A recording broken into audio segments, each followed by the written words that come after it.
Reka ngusuhuze kandi nkwihere ikaze kuri Brown Magazine. Of course ngiye gusuhuza, nitwa Avi Brown.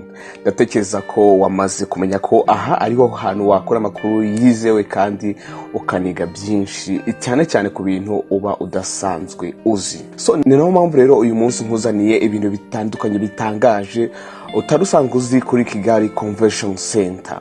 Muri make rero ndatangira nkubwira muri rusange ibyerekeye Kigali Convention Center, nkubwire impamvu yubatswe, ndakubwira uwazanye igitekerezo cyo kubaka Kigali Convention Center, ndakubwira amateka yayo, nkubwira amafaranga muri rusange inyubako yatwaye kugira ngo yuzure, dore ko abantu benshi bagenda bahwihwisa ibintu bitandukanye ku gaciro ka Kigali Convention Center, gusa akenshi na kenshi ibyo bavuga biba atari byo. Ndakubwira kandi abanyamigabane bose ba Kigali Convention Center, nkubwire umunyamigabane ufitemo imigabane myinshi, ndakubwira muri make kandi akantu ku kandi kubijyanye na Kigali Convention Center. So reka nkubwire kandi ko ku musozo ndakubwira ahantu nakuye amakuru yose ndaba nakubwiye kuri Kigali Convention Center, cyangwa se icyo twakwita nka reference. Tudatsinze rero reka ntangire nkubwira imvu n'imvano ya Kigali Convention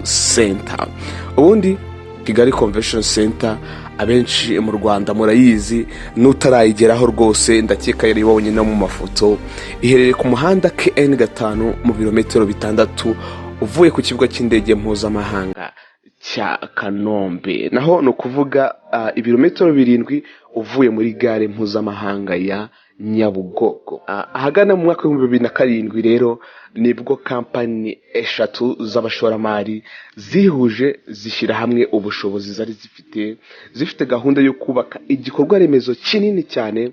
Nuko nyuma yo guhuza imbaraga uko ari batatu bahisemo gukora kampani imwe bayita Ultimate Concept Limited. Nyuma y'imyaka 2 rero bafite icyo gitekerezo, ubwo no kuvuga mu mwaka wa 2009 nibwo bahise batangira kubaka Kigali Convention Center, bahereye nyine muri uwo mwaka wa 2009 abayuzuza mu mwaka wa 2016. Bivuze ko Kigali Convention Center yatwaye imyaka igera kuri 7 yose bari kuyubaka. Ubwo ushobora kwibaza tese yatwaye amafaranga angana gute kugira ngo kuyubaka bigerweho? Reka nkubwire ko Kigali Convention Center yatwaye agera kuri miliyoni 300 z'amadolari kugira ngo yubakwe. Ni ukuvuga ngo nagera kuri miliyaridi 279 z'amanyarwanda.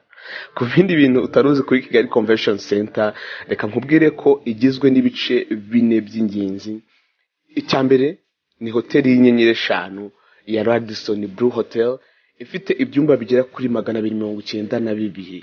Icya kabiri, Kigali Convention Center ifite sale y'inama ifite imyanya igera ku 2600 yo kwicaramo. Icya gatatu ni Kigali Information Technology Park, ifite metero kare 32,200, ari naho hari ibiro bishobora gukodeshwa. Icya kane, Kigali Convention Center ifite inzu ndangamurage iri muri Kave munsi ya IT Park.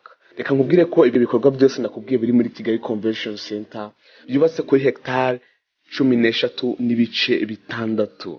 Nkuko nabikubwiye, dutangira umushinga wa Kigali Convention Center no wa kampani yitwa Ultimate Concept Limited, kampani ihuriweho na kampani 3 zishize hamwe. Ubu noneho reka nkubwire amazina y'izo kampani zishize hamwe, ndetse nkubwira n'imigabane ya buri kampani kuko zose ntago zinganya imigabane. Kwikubitiro haza Prime Holdings Limited, ari nayo ifite imigabane myinshi igera kuri 50%. Hari kandi Social Security Fund of Rwanda ifitemo imigabane igera kuri 25%, ndetse hari na Rwanda Investment Group ifite imigabane igera kuri 25%. Mukunzi wa Brown Magazine, ngushimire kuba wabanye natwe uyu munsi. Nizere ko uzakomeza kubana natwe mu bindi bikorwa byacu tugenda tukugezaho. Soza reka nkubwire ko amakuru yose nakubwiye kuri Kigali Convention Center tuyakesha urubuga rwa wikipedia.org. Reka nkwibutsa gukora subscribe, ubundi tuzongere guhura ubutaha. Murakoze cyane.